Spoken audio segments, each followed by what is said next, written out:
దేశ మొట్టమొదటి ప్రధానమంత్రిగా 2 పర్యాయాలు ప్రధానమంత్రిగా మరి దేశ అభివృద్ధికి కృషి చేసినటువంటి పండిత్ జవహర్లాల్ నెహ్రూ గారి వర్ధంతి సందర్భంగా ఈరోజు జిల్లా కాంగ్రెస్ కార్యాలయంలో మరి వర్ధంతి వేడుకలు ఘనంగా నిర్వహించడం జరుగుతూ ఉంది.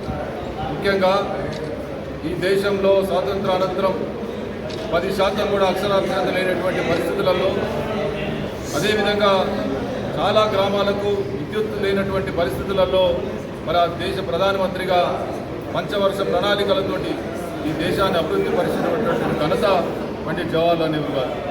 అదేవిధంగా వారి ఆశయ సాధన మరి వారి తదనంతరం ఇందిరాగాంధీ, రాజీవ్ గాంధీ, అదేవిధంగా సోనియా గాంధీ వారంతా కూడా ఈరోజు దేశానికి రాహుల్ గాంధీ వారి ఆశయ సాధన కోసం కంకణబద్ధులుగా పనిచేస్తూ ఉన్నారు. కాంగ్రెస్ పార్టీ కార్యకర్తలుగా వారు ఏదైతే ఈ దేశ సర్వముఖాభివృద్ధి కోసం కృషి చేశారో వారి ఆశయ సాధన కోసం మేము కంకణబద్ధులమై పనిచేస్తామని, వారి ఆశయ అడుగుజాడల్లో నడుస్తామని వారి వర్ధంతి సందర్భంగా అంజనాపూరి జిల్లా కాంగ్రెస్ కార్యాలయంలో మరి వర్ధంతి వేడుకలు ఘనంగా నిర్వహించడం జరుగుతోంది. తప్పకుండా వారి ఆశయ సాధన కోసం మేమంతా కంకణబద్ధులమై పనిచేస్తామని ఈ సందర్భంగా తెలియజేస్తాం.